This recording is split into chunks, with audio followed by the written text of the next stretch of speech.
Firefighters and police in northern Kentucky say they are often unable to reach 911 or even each other using the radios.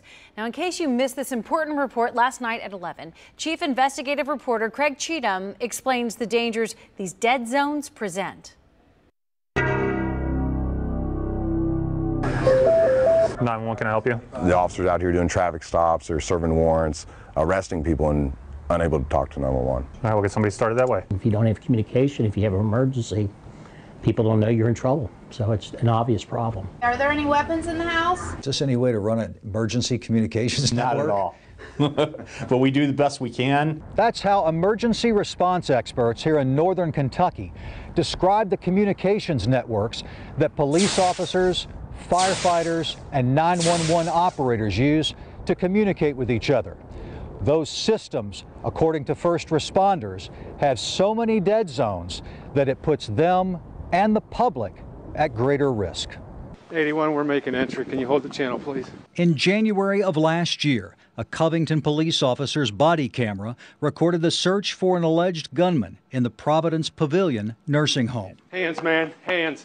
He's running, he's running. Police say suspect Luke Gamble ran from officers after he allegedly held a young boy while threatening to shoot employees. Somebody take that corner, I got this one. A 2015 consultants report, paid for by Kenton County, revealed most buildings in the county have poor radio reception, making it difficult and at times impossible for officers to talk with 911 or even other first responders outside the buildings. Out through the door.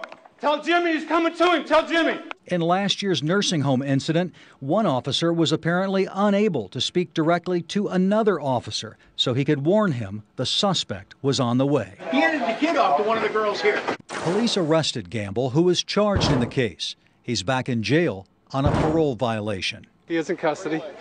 The child is safe. Covington Police Chief Robert Nader told the I-Team he couldn't remember the specific communication problem, but he emphasized that officers are made aware of these issues during first-year field training, and they prepare for it. And often they get into houses, it's a normal-sized house, and they just can't even hear their partners outside the house. Ludlow Police Chief Scott Smith told the I-Team radio reception in his community is even worse. My response to anybody that says that there's not a critical enough need is there never is until something goes horribly wrong.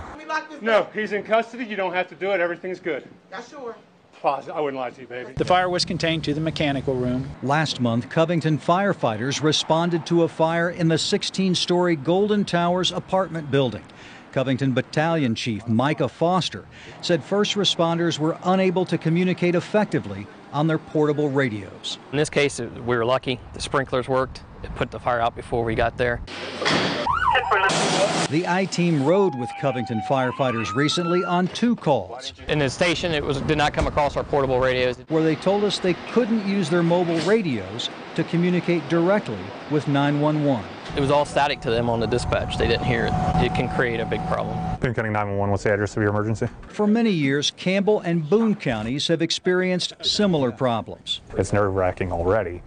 When you don't have that communication back and forth, it's even worse, because if they are trying to call out for help, then you can't get it to them because you don't know. Nate Hargett, a 911 shift supervisor for Boone County, says he recently tried to communicate with an officer on I-71 who was pursuing a suspect believed to have a gun. I couldn't understand what he was telling me. We had to kind of rely on almost a system where he would say something to an officer that was a little bit closer to him. That officer would repeat it to another officer, and then I could hear that officer. The same 2015 consultants report, paid for by Kenton County, noted that failures are becoming more frequent in the outdated system and that outages are common during rain events. Early last year, the 3 counties agreed to build a combined $20 million emergency communication system that will significantly improve coverage and eliminate dozens of dead zones in buildings.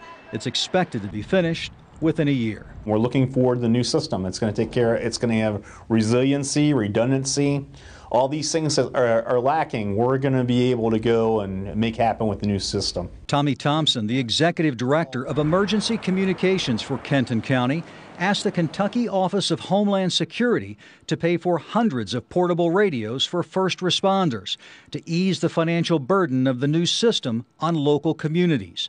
But Homeland Security rejected the $1.4 million grant request, then turned down a second request for less than half that. You don't know why you were denied? No. In an email, Mike Sunseri, the state's Homeland Security Deputy Executive Director, declined to be interviewed and refused to explain why the office didn't approve either of Kenton County's requests. They're telling cities that they're going to have to pay for it themselves, and often the money just isn't there. Ludlow Police Chief Scott Smith says portable radios for the new communications system will cost his small department about $90,000, nearly the entire operations budget for a year. It's a big hit to the Ludlow community. That's the effect. The cause is a 90% cut in funding for the Homeland Security Grant Program.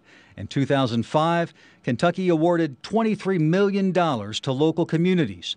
Last year, it provided $2.8 million. The money isn't there. That was Craig Cheatham reporting. And Craig, as you can see, joins me now. Okay, first I want to ask you this question. We heard someone in that you interviewed there say, we got lucky. They're clearly getting lucky, because how in the world can you operate without being able to communicate with each other? Well, I think there are several things in play here. Number one, they're very good at what they do. Yes. They prepare for it. They've been in this situation many times, so they know what the communication problems are. Sometimes it's predictable, sometimes it's not. And I think that, frankly, in some cases, they've just been lucky. And they admit obviously, that. they admit that. Right. All right, and how are you going to stay on top of this problem? Obviously, you are going to continue to follow this, right? Right, we are, Tanya. I think the bottom line is that we'll need to stay connected with first responders, and the directors of these emergency networks will also be taking a closer look at how the new system comes together, and we need to keep tracking the public funding for police, fire, and 911. And Tanya, I'm encouraging our viewers to reach out to us and tell us what problems they're experiencing as it relates to the impact of failures in emergency communications. All right, well, I'm sure that they will. Thank you, Craig Cheatham, for bringing this to our attention.